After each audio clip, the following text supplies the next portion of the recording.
So it is the 10th day of Disability Pride Month, and I am going to make some mashed avocado, not guacamole, or at least not guacamole the way people around here call it. Well, it didn't hit the ground. But now I've got somewhat more avocado color on my pants. The guacamole I grew up with only ever had lemon juice and salt and pepper, and I'm not feeling adding any spices or certainly no raw onions in it. I never liked that. So while I make that, I'm going to talk about the challenges of eating properly for your body when you are disabled. The first challenge, the most obvious challenge, being that you don't have enough money to do a lot of things. Just a little splash of that. Which means a lot of these fresh foods like avocados, they may not be entirely out of your reach, but I mean, they may not be in your reach either. That's all I'm saying. If you don't get food stamps, which, there's this weird place where you can be getting disability payments and not have a job and still make too much money to qualify for food stamps. I personally think that should not be possible. That someone without a job doesn't qualify for extra assistance getting food, but that's, it's funny because in the state I live in, that's true.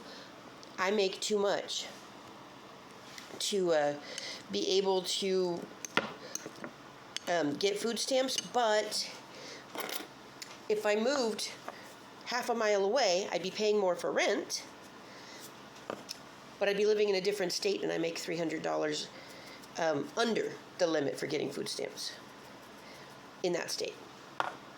And that's the most obvious problem with getting healthy foods when you are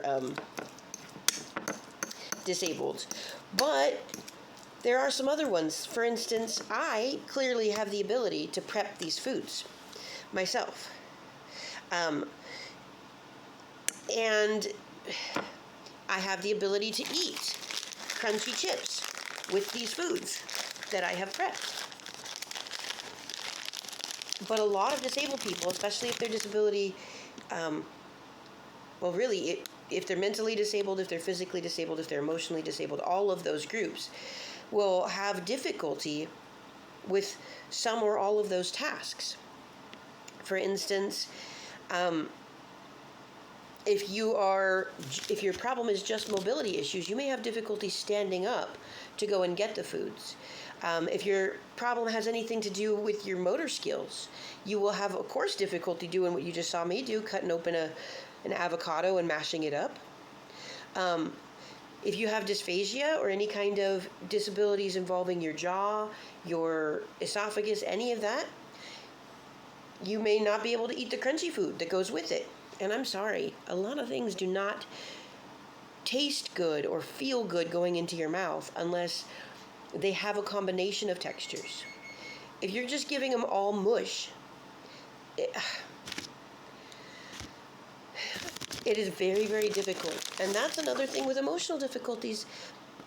A lot of times it makes it even harder to convince yourself to eat the food that is already giving you a little bit of emotional distress to eat.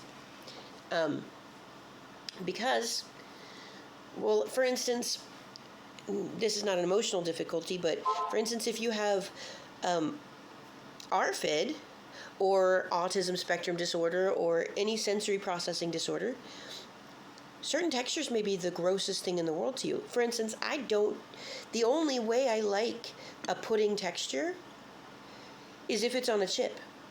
I can't stand pudding. I don't like most of the things that are that gooey pudding texture. It has to be crunchy. Or I can't or meaty or whatever, or I can't bring myself to eat it. And these are just some of the difficulties people have with eating healthy or eating at all when you're disabled. Oh, and I don't remember what I was going to say last, but it's already been a 5-minute video, so I think that's all I'm going to say about it in this video. If you have any questions or any comments that I could reply to, I'd be happy to. Thank you.